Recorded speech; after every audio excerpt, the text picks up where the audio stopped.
Second, because we're still following the fallout at one of the top conservative groups in the nation over its support of Tucker Carlson following his interview with a Holocaust denier. Some supporters of the Heritage Foundation called for the think tank to sever ties with Carlson over his friendly interview with Nick Fuentes last month. Heritage President Kevin Roberts instead issued a statement in support of Carlson, causing a mini revolt inside the group. Roberts then addressed the staff late last week. I didn't know much about this Fuentes guy. I still don't, which underscores the mistake.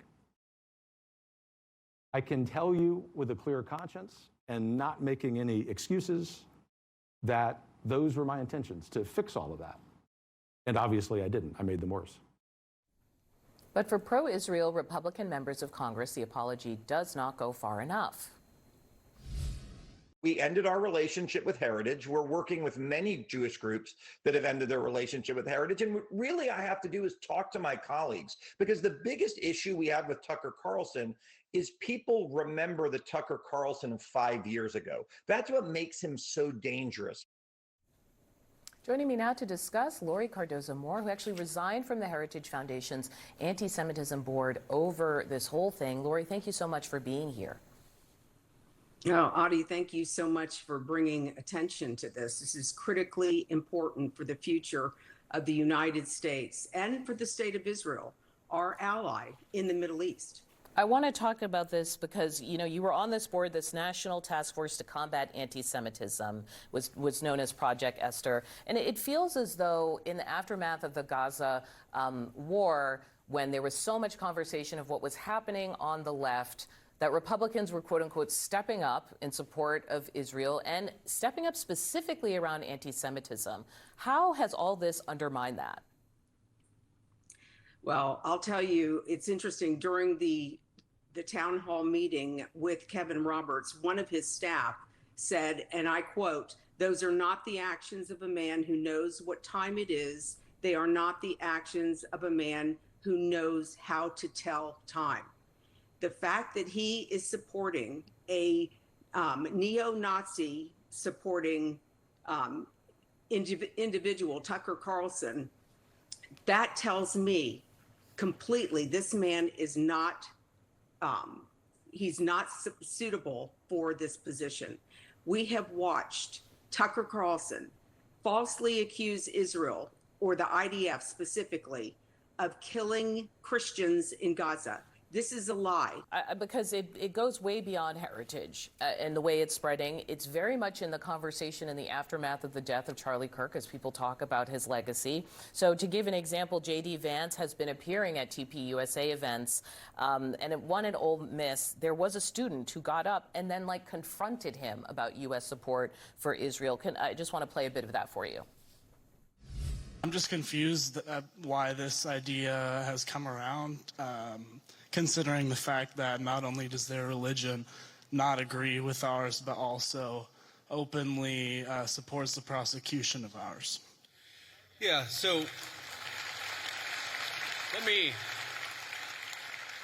let's say a few things about this. First of all, when the President of the United States says America first, that means that he pursues the interests of Americans first. So when people say that Israel is somehow manipulating or controlling the President of the United States, they're not controlling this President of the United States. In this moment and others, what should JD Vance be saying? Audie, this country was founded on Judeo-Christian values. That is part of our history.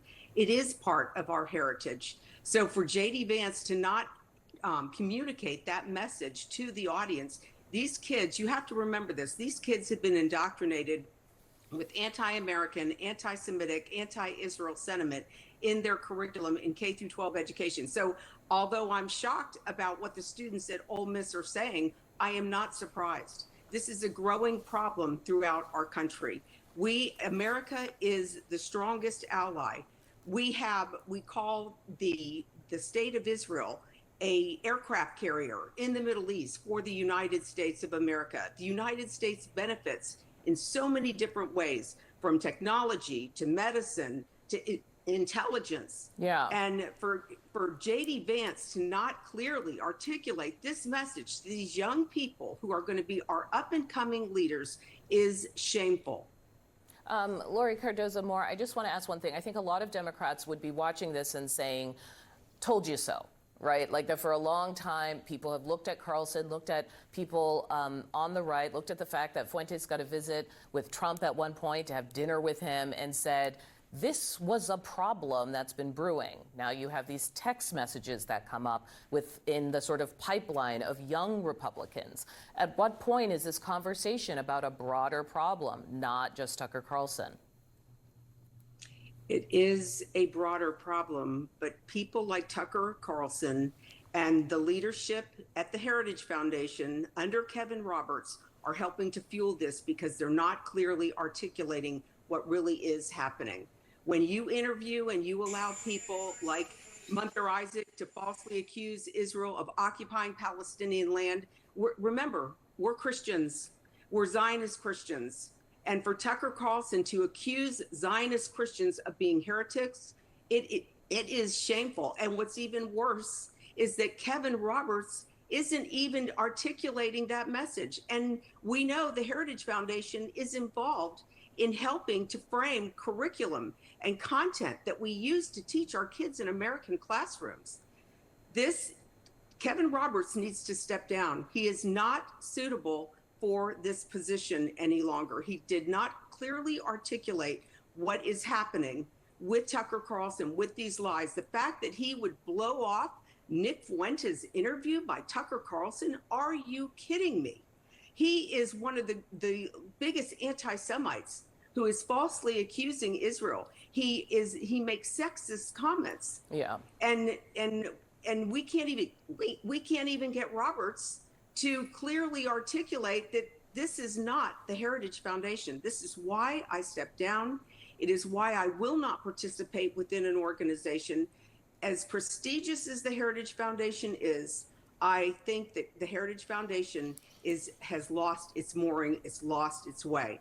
And it's time for Kevin Roberts to go, and a new leader needs to step in that knows about American history with Israel, with the Jewish people. George Washington would be rolling in his grave right now. Laurie Cardoza-Moore is president of Proclaiming Justice to the Nations. Thank you for being here.